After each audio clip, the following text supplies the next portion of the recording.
बड़हरा के लोग गरीब दलित पिछड़ा हाथ जोड़े थे जाके लालू यादव के पास। लोगों ने अपनी भावनाओं को रखने का काम किया। दलित गए थे, पिछड़ा गए थे, अति पिछड़ा गए थे, अल्पसंख्यक गए थे। हम दो प्रत्याशी वहां ले जाने का काम किया, रघुपति भाई और सरोज यादव। हम लोगों ने बहुत सारे लोगों को ले गए।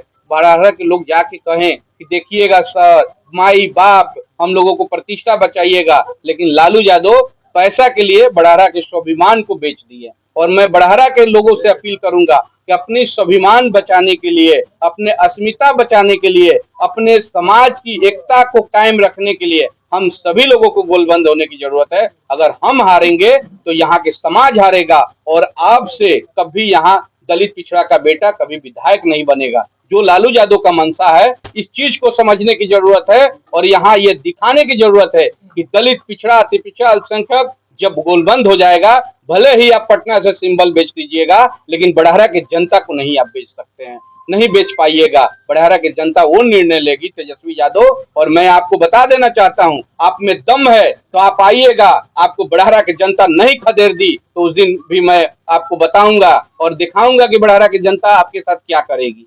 सरोज यादव अब लगातार बात हो रही थी, यहाँ तक कि मीसा दीदी से मैं आपको मैसेज दिखा दे रहा हूँ। मैं हाथ जोड़ा, मैं विनती किया, बड़हरा के लोगों की बार बार दुहाई दिया कि बड़हरा के लोग असहाय हो जाएंगे अगर इधर उधर आप टिकट, हम खराब हैं, सरोज यादव खराब हो सकता है, किसी दूसरा यादव को दे दीजिए, किसी दूसरा दलित पिछड़ा को दे दीजिए। आप ऐसे व्यक्ति को क्यों टिकट दिए जो पार्टी के लिए कभी सींचने में मदद नहीं किया, जो करता आपके पार्टी को खून पसीना एक कर देता, वैसे लोगों को टिकट नहीं देते। ऐसे व्यक्ति को टिकट देते हैं जो पार्टी को हमेशा क्षति पहुंचाने का काम किया। लोगों की अहमियत नहीं रही। आप एक बात बताइए ना, अगर टिकट आप सही में देना चाहते थे तो मनोज सिंह को क्यों नहीं दिए भाई?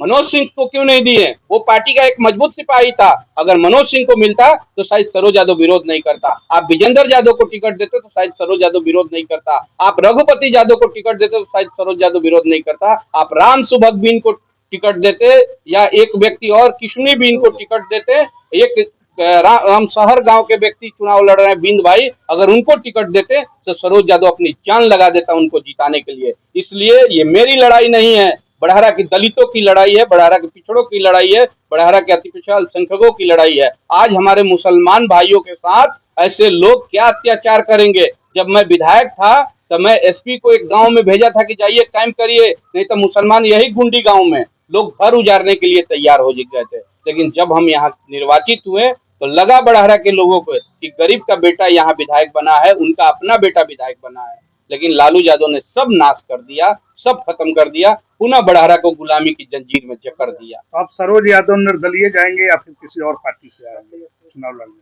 आपको कल तक स्पष्ट स्थिति हो जाएगा कि मैं किसी के सिंबल पे लड़ूंगा या निर्दलीय लड़ूंगा। अभी चुनाव लड़ना तय एकदम लड़ना। कल 11 बजे हम पूरे बड़हरा के सम्मानित जनताओं के साथ जा करके और ताकत दिखाने का काम करेंगे। आप लोगों के चैनल के माध्यम से मैं अपील करना चाहता हूं कि मेरी लड़ाई नहीं है, बड़हरा के दलित पिछड़ा अति पिछड़ा अल्पसंख्यकों की लड़ाई है, मेरी लड़ाई नहीं, आप लोगों की लड़ाई है। इस लड़ाई को आप लोग समझिए और मेरा साथ दीजिए। सरोज, एक आम सवाल है, पार्टी डैमेज कंट्रोल करने के लिए शायद आपके पास आए तो क्या करेंगे उस पर? एक बात बताएं मैं आपको, जो बड़हरा की अस्मिता, बड़हरा की भाईचारा, बड़हरा की गरीब दलित पिछड़ों की बात नहीं सुना, उससे व्यक्ति का हम बात सुनेंगे? मैं राजनीति से हट जाऊंगा, मुझे कुर्सी प्यारा नहीं है। मैं अगर चुनाव भी लड़ रहा हूं तो बड़हरा के दलित पिछड़ा अति पिछड़ों की लड़ाई लड़। मेरे पास हजारों कॉल आया कि आप बड़हरा को देखिए, आप चुनाव लड़िए, नहीं तो हम लोग किसके पास जाएंगे, किसको अपना बात सुनाएंगे। इसलिए मैं मैदान में आया हूँ और मैं चुनाव लड़ूंगा। एक ऑडियो कॉल आपका पटना से वायरल हो रहा था जिसमें बोल रहे थे 6 महीने से बात नहीं हो रही है। देखिए, वो तो मैं तो आपको बोला ना कि हमसे क्या, कोई भी विधायक है, जिसको जिसको ये लोग सिंबल देके भेजे हैं, जब एक माननीय विधायक से दल के नेता बात नहीं करते हैं तो एक आम कार्यकर्ता का क्या हाल होगा बताइए ना। पहले वाला राष्ट्रीय जनता दल नहीं है, लालू यादव जब थे तो गरीब दलित पिछड़ा अति पिछड़ा अल्पसंख्यकों की आवाज बन के लड़ने का काम करते थे, उनकी भावनाओं को समझने का काम करते थे। तेजस्वी यादव हाईटेक जमाने की तरफ पार्टी को चला रहे हैं और उसमें कुछ दलाल बैठे हैं।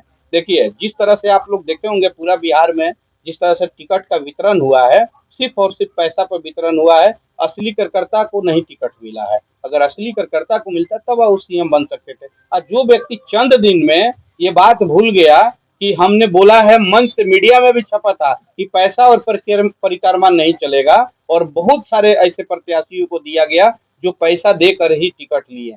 तब वो बिहार का विकास क्या करेगा, बिहार की जनता को क्या करेगा? काम किए नीतीश कुमार, आश्रय लूटने लगा तेजस्वी यादव कि हमने करवाया, हमने कराया। सबसे भ्रष्ट अगर मुख्यमंत्री भी बनेगा तो सबसे ज्यादा नाश यादवों का करेगा ये व्यक्ति।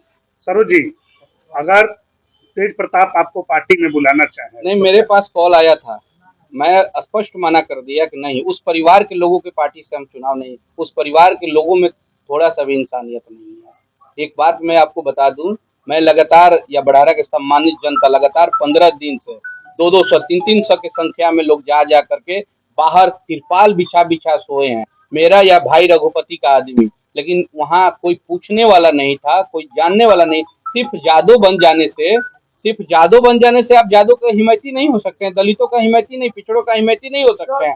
वो व्यक्ति पूरे शाहाबाद में, बताइए, आप वोट लीजिएगा सबसे, लेकिन कोई मुसलमान चेहरा दिया व्यक्ति वो? आप बताइए ना, किसी भी मुसलमान चेहरा को नहीं दिया। तो सभी मुसलमान भाइयों को भी सोचने की जरूरत है कि ये व्यक्ति जिसका नाम तेजस्वी यादव है, अपना चेहरा चमकाने में कितनाओं का बलि चढ़ा देगा।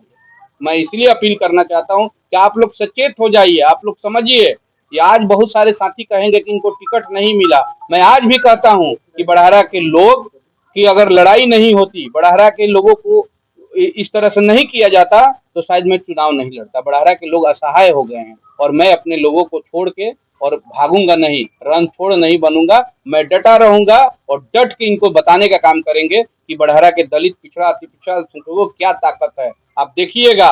और मैं याद दिला देता हूं कि 14 तारीख को जब काउंटिंग होगा तो उनके मुंह पे जोरदार तमाचा बड़हरा के लोग मारने का काम करेंगे। सरोज जी, आप उनके खिलाफ लड़ाई लड़ रहे हैं जो कहते हैं लालू यादव कि यादव बटे वाला है। एक बात बताइए, यादव का बेटा का हत्या करिएगा? सरोज यादव कौन था भाई? बहुराज के जो पूर्व विधायक थे, उनका टिकट काट दिए। एक रामदेव यादव यादव थे, उनका टिकट काट दिए।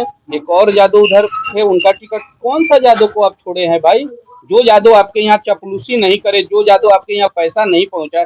मैं एक बात और खुलासा कर देना चाहता हूँ, वहाँ बालू माफिया अगर 12 बजे रात में जाएंगे तो दरवाजा खुल जाएगा। अगर मेरे जैसा या आप जैसा या कोई जैसा करता वहां जाएगा तो दरवाजा नहीं खुलता है, वो दरवाजा बंद रहता है। परमिशन जब तक अंदर से नहीं आएगा, नहीं मिलेगा। तो एक बात आप बताइए, कहते हैं गरीबों की पार्टी है, कहते हैं कि दलितों की पार्टी है, कहते हैं कि पिछड़ों की पार्टी है, अब वहां कोई फरियाद लेकर नहीं जा सकता है। तो मैं बड़हरा के लोगों से अपील करूंगा कि देखिए, आपके बीच में कौन रहेगा, आपका बेटा, आपका भाई रह के आपका सेवा करेगा। बड़हरा के लोग तो लगातार वोट देते आए थे आजादी के बाद से, लेकिन जब आजादी पूर्णतः 2015 में मिला, जब हम निर्वाचित होके आए, तो हमारे लोगों को समांतर बैठने का एक अधिकार मिला। आपको बता दें, लोग कुर्सी लगता था बराबर, आज तक मेरा कोई कुर्सी नहीं था। साथ में बैठाते थे, चाय पिलाते थे, पदाधिकारियों को डायरेक्ट स्पीकर खोल के लोगों को फोन करते थे। तो एक बात बताइए, अब बड़हरा के लोगों को तय करना है कि एक तरफ वैसे सामंतवादी सोच के व्यक्ति चुनावी मैदान में है, और एक तरफ गरीब, दलित, पिछड़ा, अति पिछड़ा, अल्पसंख्यक का बेटा है। ये मेरी लड़ाई नहीं, आपका बेटा का लड़ाई है, आपका भाई का लड़ाई है। मेरा अगर हमारा सर झुकेगा तो बड़हरा के दलित, पिछड़ा, अति पिछड़ा, अल्पसंख्यकों का सर झुकेगा। इसलिए आप सभी लोगों को गोलबंद होने की जरूरत है और अपनी ताकत को दिखाने की जरूरत है।